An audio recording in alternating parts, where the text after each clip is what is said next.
of course, ako'y parang napaganon ako. Dahil nung nagsasalita si Senator Mig Zubiri, ang sabi niya, di ba, inday badiday na lang ba tayo dito? Nagugat kasi ito dun sa parang propaganda na paglalatag ni Senator Amy Marcos tungkol sa usapin ng Chacha na hindi naman pala totoo. Alam niyo po, ibang-iba naman talaga ang atake ni Ate Lods kay Senator Amy. Hindi po siya nagtatagpi-tagpi ng kwento, hindi nag-iimbento. Huwag sabihin na fake news na tulad ni Senator Amy Marcos, hindi po kami papayag. Ay, Catherine and Mayor Mark, may pagtatalo. Sino daw ba ang mas maswerte sa kanila? Napakaswerte naman ang kumag na ito kay Catherine.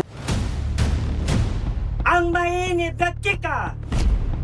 Ang mga walang prenong intriga. Ang mga pinagpipistahang kontrobersiya. Tungkol sa kanya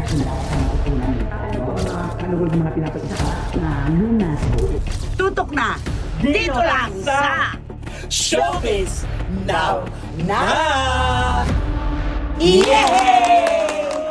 Kumusta na po kayo ulit mga pinakamamahal naming kachika? Huwag na po tayong masyadong mag-intindi sa mga nagaganap sa ating kapaligiran. May mundo sila, may sariling mundo din po tayo dito sa showbiz. Maiinit na chika at kontrobersiya. Doon po tayo tututok para makalimot tayo sa mga problema. Di ba naman, Robert Chika? Tama, pagaanin natin ang ating mga pakiramdam. Kaya dito sa aming kwento kayo tumuto. Ayan, at ikaw naman, Wendell Alvarez aka Barikotot, anong masasabi mo? Siyempre malapit na ang tagulan, paghandaan po ninyo ito at kami po maghahanda din sa inyo ng mga kontrobersiya na iyahain namin sa inyo. Bakit? Anong connection?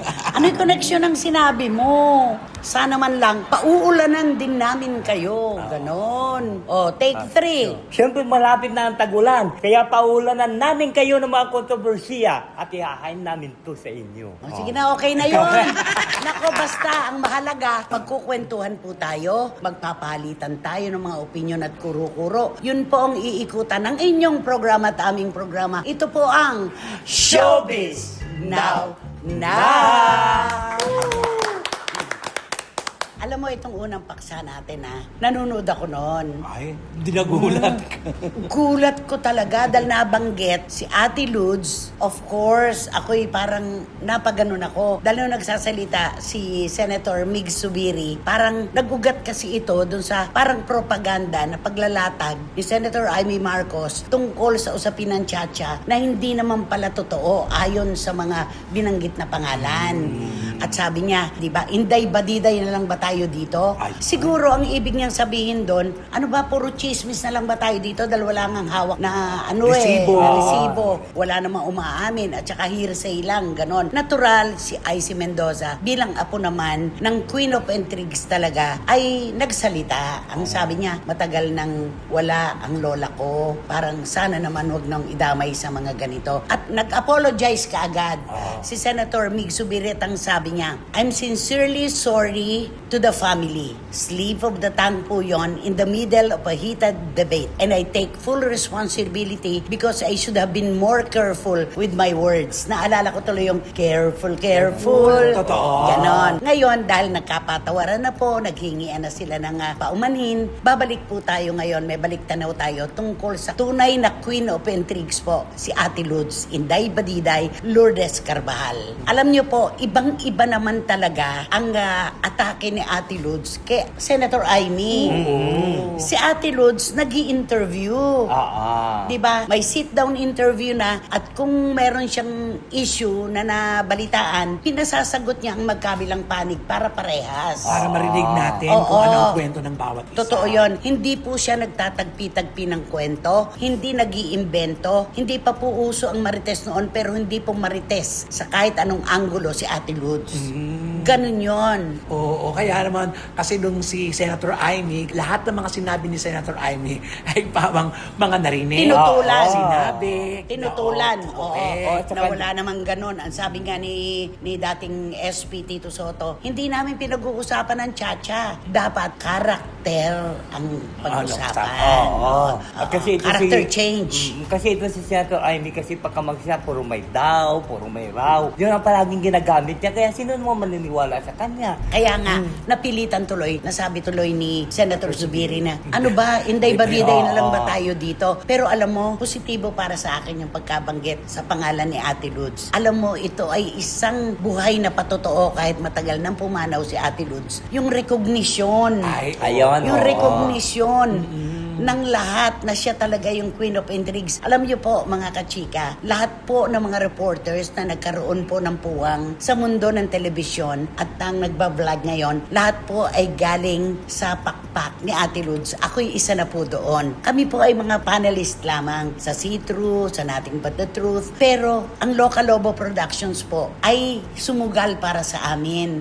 Tinulungan po kami. Pinahiram po kami ng kapirasong mundo ni Ate Lods at ipinag-produce kami ng programa na hanggang ngayon po ay pinakikinabangan namin. Kaya napakalaki po ng utang na loob namin kay Inday Badiday, kay Ate Lods, kay Miss Lourdes Carvajal. Kaya wag sabihin na fake news na tulad ni Senator Amy Marcos, hindi po kami papayag. At lahat po ng mga artista nung kapanahunan, nung kasagsagan ng pagiging Queen of Intrigues ni Ate Lods, nagdaan po sa lahat ng kanyang kamay.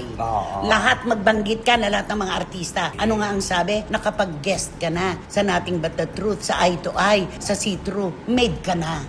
Yun oo yun. naman, siyempre. Diba?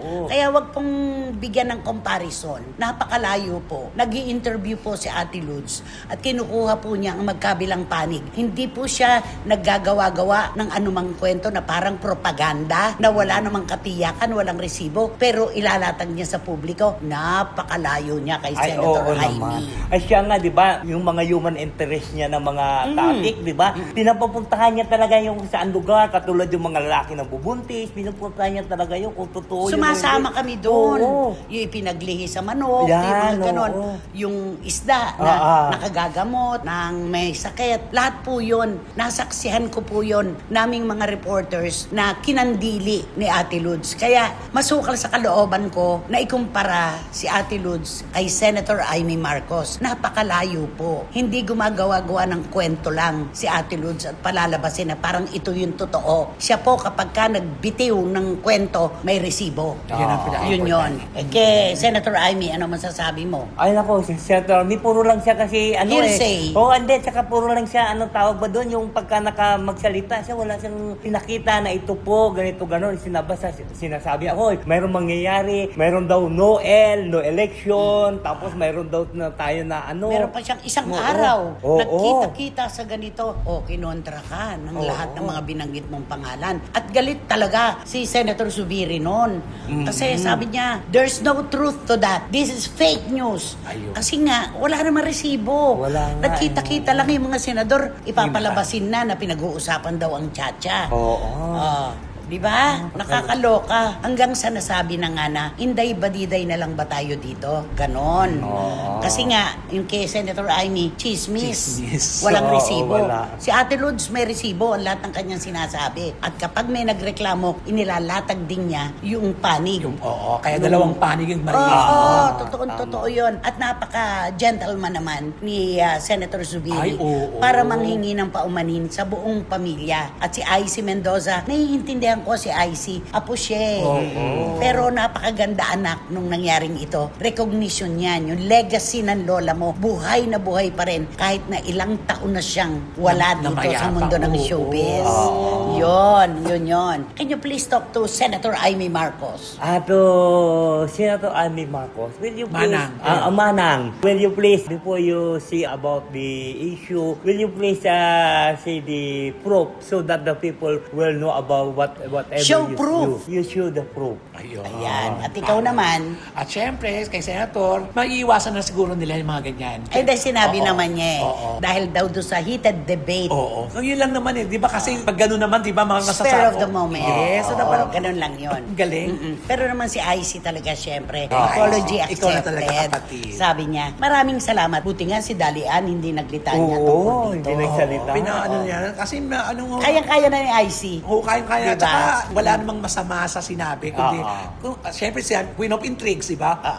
Ganun Pero ang naman sabi ni pala. IC, huwag idamay ang lola ko Yun lang. sa ganito. Dahil kilala niya, ang lola niya, may resibo ang ano. Kaya kami pong lahat na nanggaling sa bagwis ng isang Ate Lods, ng isang Inday Badiday, lahat po kami kumukontra dito sa pagkukumpara nito sa pagitan ni Ate Lods at ni Senator Amy Marcos. Yun lang yun. Diba? Kantahan mo na nga sila. Naku, kakantaan ko sila ng Knowing me, knowing you. Aba ito eh. Ay, tari, bakit naman knowing you, knowing Bakit me? knowing you? Ay, kasi di ba ang mga ano ni Ate Leo, kilala mo ba ako? Di ba ganun yun? Sara nga mi dabo. Oo, di ba ganun yun? Alam mo ba tono niyan? Knowing me, knowing you, there's nothing we can do. Knowing me, knowing you, we just have to face it. This time, making it ever easy. Knowing me, knowing you, Okay na yan. Okay na yan. Kasi meron pa akong isang sasabihin. Ang dami nagsasabi na inaagawan daw tayo ng trabaho ni Senator Amy Marcos. Siya na raw ngayon ang leader ng mga Marites. Kaya lang, Marites na puro fake news lang naman daw ang inahain sa publiko. Mundo po nila yan. Depensa na lang ng mga nasasagasaan nung mahinahaplit na ito ni Senator Amy Marcos. Basta kami po, pag naglatag kami ng issue, may resibo. Yun lang yun. Okay, iyo yung pangalawa. Ay, Catherine and Mayor Mark, may pagtatalo. Sino daw ba ang mas maswerte sa kanila? Sino ang maswerte kanino? Yun. Ano mo naman yun? Parang pangit naman yun. Sinong maswerte kanino? Para ako personal, pareho silang maswerte. Totoo yun. Una, may napatunayan na si Mayor Mark Alcala. Lalo naman si Catherine Bernardo. At sa usapin po ng pag-ibig, hindi natin sinasabi yung sinong maswerte kanino. Yes, Pareho po silang maswerte. At saka, puso nila ang Tama. magsasalita, ang huhusga. Correct. Anong kinalaman natin doon? Oo, at saka sa kanilang mga larangan, talagang nagtagumpay sila at nakilala sila sa politika, si Mayor. Tapos sa pelikula, o teleserye, Catherine. At saka bago sila nagkakilala, si Mark, mayor na. Tapos si Catherine, number 1 na sa showbiz. Kaya hindi ibig sabihin na, di ba sabi na, ang swerte naman Ang ni sakit kasi magsalita ng iba. Napakaswerte naman ang kumag na ito kay Catherine. Ang sakit noon Ako, pagtatanggol kay si Mayor dyan. Ako din. Kaya nga Hindi eh. tama yun. Ang kumag po kasi pag tinawag na, eto na naman tong kumag na to. Yung walang silbi? Walang silbi. Walang ambag. Parang yung... Buraot, ganun. Hindi, tsaka yung tinatawag nila na, ano ba yun? Kain, tulog, gala. Parang Katuga. Parang katuga. Katuga ang tawag doon. Kumag. Ang sakit-sakit naman nun para i-address mo ang mayor ng ganung Correct. salita. Mali yun, mali. Unang-una, hindi nyo naman po alam kung ano yung nangyayari sa loob ng kanilang relasyon. Maligaya sila sa isa't isa. Ba't di natin ibibigay sa kanila yun? Yes, at tahimik sila. In fairness, tahimik sila. Kaya huwag natin silang guluhin. Pero alam mo, mas naniniwala ako na yung nagsalita ng kumag nang ina-address si Mayor Mark, hindi fan ni Catherine. I'm sure. Hindi rin sigurado yun. Catherine. Sure na sure.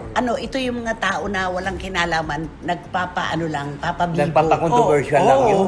Tsaka nagpapakilala na, para sirain yung kampo ni Katrina, parang ayaw nila si Mayor Alcala. Parang ganyan. Naku, nga kayong Kasi ganyan. may mga nagpapanggap naman talaga eh. Oo. Kunwari, Katniel. Kunwari, solid fan ni Catherine. Pero ang totoo, hindi naman. Correct. Kasi kung solid kayo, kung totoong mahal nyo si Catherine, lahat ng mahal niya, mamahalin din natin. Siyempre, Ano to, dapat may extension ng pagmamahal. Yun ang tunay na pagmamahal. Sino mang minamahal ng ating mahal, may extension po tayo doon. At saka itong si Mayor Mark, gano'n naman nila matatawag na kumag, umaasa ba siya kay Catherine? Oo, ano ba? Dapat i-check muna nila si Mayor bago nila magsalita na kumag si Mayor. At saka, yung pagmamahal dapat, ibig sabihin, huwag mo kontrahin kung sinong mahal ng tao. Kasi di ba, mayroon kasi iba nga, pag mahal mong tao, mag-aaway kayong dalawa eh. Kasi di ba, mahal mo siya, tapos kukontrahin mo. At saka hindi natin kahit kailan masusukat ang pagmamahalan ng ibang Oo. tao. Sila magsasabi. Sila makakasukat. Sila nakakaramdam. Correct. Sila po ang magsasabi. Hintayin natin ang pag-amin nila at kung gaano nila kamahal ang isa't isa. True. Nagkataon lang lang kasing politiko itong si Mayor Marque. Oo. Kung siya ay hindi politiko, hindi naman siya pag-iisipan ng ginagamit si Catherine. Totoo. Pinaghahandaan ang 2028. Ang di ba nga layo, ganon? layo pa, grabe. Ang layo Sobra pa, naman di yun, ba? oo. At kung hindi rin naman Catherine, si Catherine Bernardo, walang ganyang mga usapin. Oo. Kasi naman, di ba, aliminin naman rin, nalink din naman si Mayor sa Oo, ibang sa mga ibang babae, artista. oo. Pero hindi ganito kainit. Na pinag-uusapan, Wala. mayat maya, hinahanap kung nasaan, nasa abroad. Alam mo yung mga ganon? Hindi ganon. Dahil Catherine nga ang kanyang ngayong nalilin sa kanyang relasyon. Yun nga. Oo. Pero kailan kaya sila aamin? Ayun ang Publicly? tanong. Siguro, may timing lang siguro ka. Kasi nga, paano Ikaw, ba sa palagay mo, Palagay ko yan pahabain pa muna nila yun bago sila umamin. bakit? Ay kasi, siyempre, alam mo, siguro nga ayaw ni Catherine pa muna na yung love life Makalagkan. niya. O ayaw yung career niya, iba yon. Yung love life niya, iba yon. Kasi Sikreto nga, ko yun, diba, oo. privacy is my happiness. Correct. Yun ang pinaniniwalaan niya. Totoo. Nanggaling na siya sa isang magulong relasyon. Oo. Diba? Na lahat ang pakialam, publiko oo. talaga lahat, alam lahat ng tao yung nagaganap. Gusto naman niya, this time, kanya naman. Ibigay naman natin sa kanya yon. Correct. Ganun lang yon. Saka kinakailangan muna niya mag-build up ng chemistry kay James Reid. Hindi na nga mapalabas. Ay, oo nga eh. Oo, yun Wala muna. na. Pero Oo. alam mo, ganyang ayaw nilang umamin ng diretso. Dapat hindi rin sila nagpapakita na magkasama sa isang lugar, Ayun holding na, hands, oo. Na mamalingki, yayakap, oo. diba, ganon. Ano mo kung tutusin, napakahirap nga ng sitwasyon talaga rin. Gusto lang maging masaya pero hindi pwedeng todo kasi marami silang dapat asikasuhin pa. At saka hindi pwede nila itago yun. Ayun, nauna, kilala si Mayor ka, tapos si Catherine Bernardo, kilala number one endorser. Mas Kaya hindi nakilala pwede sa Mayor itago, Mark oo. dahil kay Catherine. Catherine. Oo. Yun lang naman yun. Pero sa usapin nga po ng puso, wala tayong lahat kinalaman sa kung ano ang nagaganap sa kanila. Wala tayong karapatan na magsabing mas sinuwerte si Mark kay Catherine o si Catherine kay Mayor Mark. Pareho silang sinuwerte sa isa't isa. Yun Dahil nga. maligaya sila eh. Oo, Tama. Diba? Maging happy na lang po tayo sa kanila pareho. Kung paano ang ibang tao ay maligaya, ibigay din natin sa kanila yon. True. Ganun lang. Ay, syempre naman. Ano ba ang kakantahin mo para sa kanila? Ay, di kakantahan ko sila ng Just the way you are. Billy Joel? Oo. Sige nga, tingnan ko nga kung alam mo yan. Alam mo yan, di ba? Kasi kapala. Don't go changing to try and please me. You never let me down before. May haming pa. Don't go changing to try and please Ayun. me. You never let down before. Don't imagine you're too familiar and I don't see you anymore. I'll take you just the way you are. Pasa, ganito lang yan. Okay na yan. Billy Joel, may edad na, ang ganda-ganda Ay, pa rin ang oo boses. naman. Grabe. Ay, pero alam mo, may mga nangyayari sa showbiz siguro na hindi nyo alam. Ano yun? Ano yan? Na ikaw pa ang nakakaalam at kami walang alam? Ano ba yan? Yung mga marites, alam din yun. Ano yan? Ano Ano yan? yan? Sige, sige. Magbigay tayo. Hindi kasi alam mo yung isang babae at saka isang lalaki. Oo. Alam mo itong dalawang young star ito, ano ito, hawak ito na isang malaking network eh. Ngayon, siyempre mayroon silang handler. Ang handler nila nito, siyempre, yun yung mga taga pa, kung may show sa labas. Alam may na sa namin kung ano yung handler ganun, na handler. mamahala sa Na kanilang karera. Karero, ito na ngayon. Itong handler ngayon, hinahunting nito ng dalawang artista. Pati ng, namahandle sa kanilang TV network, hinahunting din siya. Yung handler. Yung handler, oo. Bakit? Ay, kasi nga, alam mo naman, siyempre, pag may show, siya ang kumukuha ng mga pera doon sa mga... Talent sa- fee. So, ng talent fee ng ito, hindi niya binibigay doon sa Sa network? Sa network at saka sa artista. Ganon? Oo, inaano niya, sinusubi Kilala ba niya. namin siya? Kilala niyo siya. Oo. Ibulong mo nga. Yung dalawang artista, Pati yung handler. pati yung handler, oo. Kilala mo ba yun? Hindi. Hindi ko siya kilala. Pero di ba yun? Number one? Na bugalo yun. Ikaw ang nakakaalam nun, huwag mo itapon sa amin. Malay namin, di ko nga siya kilala. Di ba? Yung mga artista naman, Oo. kilala natin. Kilala yung Kilala nyo artista. yung dalawang Yun ang artista. naghahanap. Yung naghahanap. Pati yung network, nahanap din siya. Ay kasi di ba sabi nga, siyempre katulad dyan, siyempre siya ang handler. Pag ibinigay niya yung anong pera doon sa network, di siyempre sasabihin doon na, ay ito ibibigay mo kay ano ha. Ito, hindi nakakarating. Kaya nagtatanong yung kung nagbayad na ba si ganito. Ay sabi, oo, nagbayad na, Nakakaloka yan. naibigay na po namin kay ganito. Alam mo, yung blind item mo, kahit ano pang gawin pa, ikot-ikot ni Tito Manny Garcia at ni Tita Norsky, hindi nila mahuhulaan yan. Ay, ganun. Ano nga ganon? Natural. Nag-blind item ko, di naman kilala. At saka syempre, si Wating-Wating ng London, si Miss Nags ng Belgium, baka masora pa itong mga ito eh. Oo, sumasakit ang ulo niyan. Sayang yung oras nila. Oo. Pati si Tita A, sabi, sino kaya yan? Pati mga Tala Girls. Nako, si Direk Franny Zamora. Tatawag sa si iyo Randy yan. Balaguer, si Dan Clavecilla, si Dimis Ignacio, Jamie Dacia. Alam mo, sa iyo mabubuntun lahat ang inis nila. Ikaw, tawagan niyo po si Wendell. Kay Wendell po kayo magtanong. Sa kanya manggaling. Ganun lang, di ba? Totoo. Tita Nene Olanday, wag ako ang ite-text nyo ha. Kasi hindi ko po talaga alam, hindi ko kilala itong handler na ito. Mahirap na, di ba? Totoo. Ay nako, sino ba kasi yan? Sino ba yan? Sino nga ba yan? Sino ba yan? ito. Ay, nako, ito kilalang kilala nila Sana ito. kilala namin yan. Ito kilala ng isasabihin ko sa inyo. Alam mo, kasi siyempre, ito, magaling itong taong ito. Siyempre, malayo pang di ba? Galing Pang- mangutang. Oo. Di ba malayo pang eleksyon? Di ba 2028? Kasi ito, walang ginawa itong taong ito, kundi tumakbo dito, tumakbo roon. Ngayon, malayo pang eleksyon 2028 pa. So, sa ngayon, namamalengke na. Namamalengke. Oo, kung saan-saan na po. Namamalengke ng lugar. Oo, kung saan-saan na pupunta. Tawag na doon na, hello, pwede ba akong tumakbo dyan? Ganito, ganon. Pwede ba akong Pwede ba yung maging ganun? congressman O dyan? dapat be. Ito, presidente, isang taon na. oo. Oo. Ay- Baka lilipat na siya. Pwede, kasi 2 ilang- years to oo. go Two year, pa. oo. Ay, naghahanap na talaga Ay, siya siyempre, ng pagka sinabi, oo, pare, pwede ka dito tumakbo. Doon sa ngayon, ng residente Residence. niya, doon sa Oo. ngayon. Kasi ang sabi nga ng iba daw, bakit ito takbo ng takbo kung saan na pupunta? Siguro nagkakapera ito. Abay, natural. Ano? Ito pa, papasok ba to ng walang ganansya? Ay, yun yung ganansyang Oo, tinatawag. kasi di ba siya. may pangalan siya. Oo. Di siyempre, bibilhin siya ng kalaban, di ba? Baka kasi ang kalaban matalo, sabihin na, oy, umurong ka na lang nga, di ba? Para- Pampagulo ka lang dito. Pampagulo ka lang dito. Makakatipay boto namin. Oo. Sabi, oy, ito ba? Papagulo ka dito. Lalo kung magkapamilya yung magkasangga, no? Ay, oo. Huwag ka na lang tumakbo. Pampagulo ka lang, oh. Eto na lang. Ito lang. Ang para sa'yo. Sasabihin mo sa'yo, Tumahimik ka na. okay na ba yan? O baka pagulang pa, magsabi ka para magpakalayo-layo. Kaya siguro naman malengke ng lugar. Oo, kung saan Nasanay. siya kasi kung saan siya kasi pwede. Kaya simula ngayon nagsisimula na siya katulad. Kung may kaibigan sa doon, pare pwede ba akong tumakbo dyan na congress? Para sa Pagka yung residence, maiayos Oo, niya. maayos siya na. One year Oo. dapat Pag magaling din pala. Ah, Pinag-iisipan may din utak. lang pala. Kasi di ba nagugulat ngayong iba? Ay, bakit dito siya nakatira? Bakit tumakbo siya doon sa isang probinsya no malayo? Di ba? Yung pala, matagal na pala, inaayos siya na yung tirahan niya doon. Na doon na siya May kilala akong politikong ganyan. Ay, Palipat-lipat din. Hindi. Tumakbo siya dun Oo. sa probinsya. Nakiusap siya sa isang mayor na doon siya nakatira. Okay. Kilala ko yan. Oo. Di ba? Ay, Pero ganon. itong BI mo, magbigay ka na ng clue kung sino yan. naku, basta ito siya. Magaling ito sa larangan ng pagpapatawa. Okay. Nakabayad na ba siya ng utang kay OG Diaz? Ayun ang tanong natin kay OG Diaz kung nasingil na. Okay, ikaw naman. Hindi siya short. His name is short.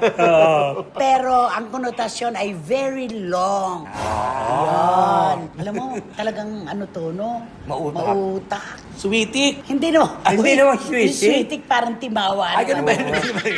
Hindi. Ano siya? Ano ba ang tawag dyan? Magulang? Magulang. Magulang, oo, Yun. yan. Pwede yun. Hindi parent sa hindi magulang. Magulang. Madiskarte. Ayan, oo. Para mabuhay. Ang hirap nga naman ang buhay ngayon. Di ba? At least, may effort pa rin yung Ay, oo nagawa. naman. Ang hirap kaya maglipat. Di ba sabihin na magpa-register ka doon ulit sa barangay, di ba? Nasabihin, Pero hindi dito naman ako siya nakatira. maglilipat doon ng bahay. Oo, pero ibig sabihin, hoy, dito ako nakatira. Papel lang. Oo. Di Hindi, ba? at saka sa Comelec, mahirap.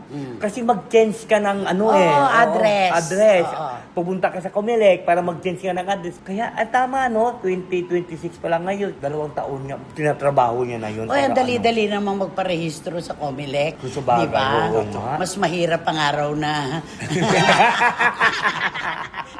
Di ba? Sa Comelec. Okay. So, nako mga kachika. Sabi mo short. Sabi ko naman ay long. Alin po sa dalawa na yon ang mas bibigyan nyo na importansya? Sigurado to wala na pong mauupo sa inyo ngayon sa row 4. Nakatabi ang mabawang basurahan at walang Electric pa. Kaya naman. Mag-subscribe na po kayo, mag-like, mag-share. At pakisama rin po ang Romel Chica Vlogs ko. Maraming salamat Ano ang po. susunod mo? Ay, naku. Yung mga Entertainer of the Year ng library, naglalaban-laban sila. Oy, Ayan, maganda ako, yan. excited. Kumusta mo ako kay Mamo? Ay, ah? yes, makakarating Okay. po. Nani. At Siyempre, wala kayong dapat gawin kundi i-hit nyo lang ang bell na ito para magkaroon kayo ng notification, makatanggap kayo ng mga bagong upload na videos ng isinin. At ang lagi ko pinapaalala sa inyo na please, don't skip. At supportahan nyo ang aming Showbiz Now na official. Ito yung aming TikTok. Ayan. the long, Long and winding road. Tan, tan. A long time ago.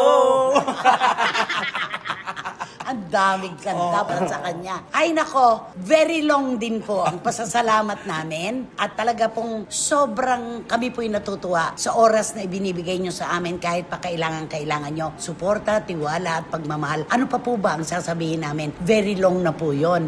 Pero hindi, short pa nga. Oo, short. Kung tutuusin. Maraming salamat po sa inyong lahat sa pagsalo nyo sa amin dito sa ating programa. Talagang sobra po. Hindi na namin alam kung paano namin maibabalik sa inyo ang kabutihan nyo sa amin. Sobrang salamat, Romel at Wendell. Thank you so much. Hanggang sa susunod na sultada po ng inyong programa, aming programa. Ito po ang Showbiz Now.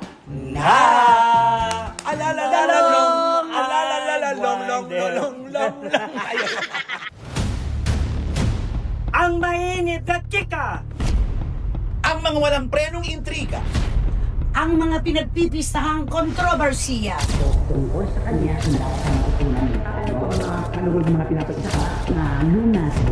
tutok na dito lang sa Showbiz Now. Na